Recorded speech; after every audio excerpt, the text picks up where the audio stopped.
স্থায়ীভাবে এই আওয়ামী লীগ এবং তার বি টিম জাতীয় পার্টিকে বাংলাদেশ থেকে চিরতরে এই রাজনীতির জায়গা থেকে নিষিদ্ধ ঘোষণা করতে হবে। আওয়ামী লীগের যারা ভালো নেতা ছিল তাদেরকে তারা তাদের জাতীয় পার্টির পক্ষ থেকে এবারে নির্বাচনে নাকি মনোনয়ন দিবে।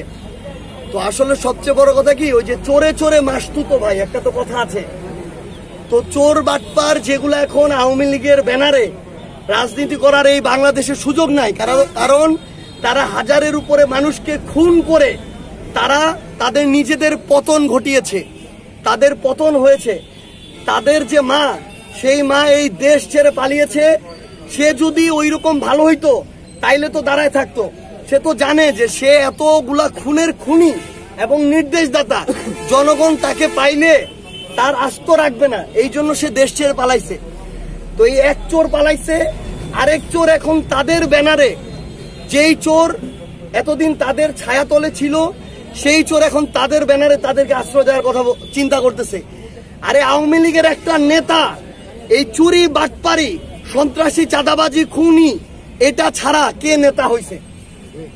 যে নেতা মানে যে ওই একটা জেলার সভাপতি সেক্রেটারি ছিল, এই ছিল ওই ছিল, বিভিন্ন পদে ছিল, আমরা মনে করি প্রত্যেকেই সকল অপকর্মের জন্য দায়ী। কারণ শেখ হাসিনা গণভবনে বসে নির্দেশ দিচ্ছে আর একাই সব করে ফেলছে, এটা তো না। এই কালপ্রিট গুলাই তো স্থানীয় পর্যায়ে এগুলোর বাস্তবায়ন করছে।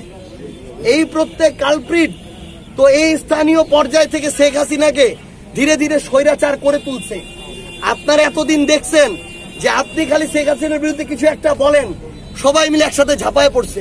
শেখ হাসিনা এসে ঝাঁপায় পড়ছিল তখন এই স্থানীয় তার যত চালা চামচা তোষামতকারী তারা ঝাঁপায় পড়ছে। তো এরা প্রত্যেকেই এই গণহত্যার জন্য দায়ী। এখানে ভালো নেতা খারাপ নেতার কিছু নাই। এই রিফাইন্ড আওয়ামী লীগের যে গল্প, এই আওয়ামী লীগের দোসর, আওয়ামী লীগের চামচা জাতীয় পার্টির কো চেয়ারম্যান দিতেছে, এই রিফাইন্ড আওয়ামী লীগের আইডিয়া হইতেছে ভারতের দেয়া আইডিয়া। এই আইডিয়া এই বাংলাদেশে বাস্তবায়ন হবে না, অভ্যুত্থান পরবর্তী বাংলাদেশে।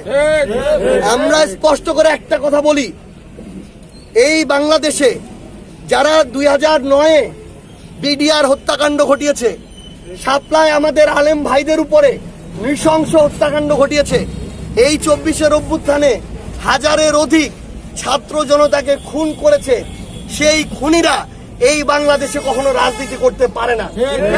আমরা স্পষ্ট করে বলি, যেভাবে আওয়ামী লীগের রাজনৈতিক বা দলীয় সকল কার্যক্রম নিষিদ্ধ করা হয়েছে, আওয়ামী লীগের সবচেয়ে বড় দোসর আওয়ামী লীগের অবৈধ নির্বাচনের বৈধতা দেওয়ার চেষ্টা করা, এই জাতীয় পার্টির কার্যক্রম একইভাবে নিষিদ্ধ ঘোষণা করতে হবে এবং আইনগত প্রক্রিয়ায় স্থায়ীভাবে এই আওয়ামী লীগ এবং তার বি টিম জাতীয় পার্টিকে বাংলাদেশ থেকে চিরতরে এই রাজনীতির জায়গা থেকে নিষিদ্ধ ঘোষণা করতে হবে। তাদের সাহস কিভাবে হয় গণ অধিকার পরিষদের মতো একটা দলের নিষিদ্ধ নিয়ে কথা বলার? এই গণ অধিকার পরিষদের আমাদের নূর ভাই ফ্যাসিস্ট বিরোধী লড়াইয়ের অন্যতম সহযোদ্ধা, তার অনেক কাজের আমরা সমালোচনা করতে পারি, আমাদের দ্বিমত থাকতে পারে, এটা আলাদা হিসাব। কিন্তু শেখ হাসিনার সময়ে তার ছাত্রলীগ, আওয়ামী লীগ, যুবলীগের গুন্ডাদের মাইর খেয়ে রক্তাক্ত হয়ে সে রাস্তাঘাটে তাকে পড়ে থাকতে হয়েছে। সে এতদিন ধরে এই লড়াই করেছে, সে অভ্যুত্থান, এই আমাদের অভ্যুত্থানের সময় রাজপথে থেকে লড়াই করেছে। তারা রাজপথ থেকে গণমানুষের সমন্বয়ে সংগঠিত হয় একটা দল। তাদের আলোচনা সমালোচনা থাকতে পারে, কিন্তু যারা এই কথাটা বলে তাদের অস্তিত্ব যে সংকটে, তারা যে অপরাধী, তারা যে অপকর্মের দোষর, এই জন্য তাদের এখন মাথা ঠিক নাই। কি বলতে হবে না বলতে হবে এটাও তারা বুঝতে পারছে না, এই জন্য তারা এইসব পাগলের প্রলাপ বলছে। আমরা অন্তর্বর্তীকালীন সরকারকে স্পষ্ট করে বলি, আপনাদের এই ধরনের ফ্যাসিস্টদের দোসরদের প্রতি নমনীয় আচরণ আপনাদের প্রতি বাংলাদেশের মানুষের আস্থার সংকট তৈরি করছে। আপনারা শুধুমাত্র একটা গতানুগতিক সরকারের দায়িত্ব পালন করার জন্য যায়েন নাই, আপনারা এতজন মানুষের জীবনের রক্তের উপর দিয়ে সংস্কার করতে গেছেন। কে কি অপরাধ করছে এটার ডকুমেন্টারি দেখানো আপনার কাজ না, এটার পিছনে কারা দায়ী তাদের বিচার নিশ্চিত করা, তাদেরকে ওই মঞ্চে, তাদেরকে যারা খুনি তাদেরকে ওই ফাঁসির মঞ্চে বিচারিক প্রক্রিয়া নিয়ে যাওয়া হচ্ছে আপনাদের কাজ। আমরা স্পষ্ট করে বলি যে আগামীর বাংলাদেশে ফ্যাসিস্ট বিরোধী লড়াইয়ের যারা আমাদের যোদ্ধা ছিল, যারা এতদিন ধরে খুনি হাসিনাকে স্বৈরাচার হয়ে উঠতে সহযোগিতা করেনি, তাদের দোষর ছিল না।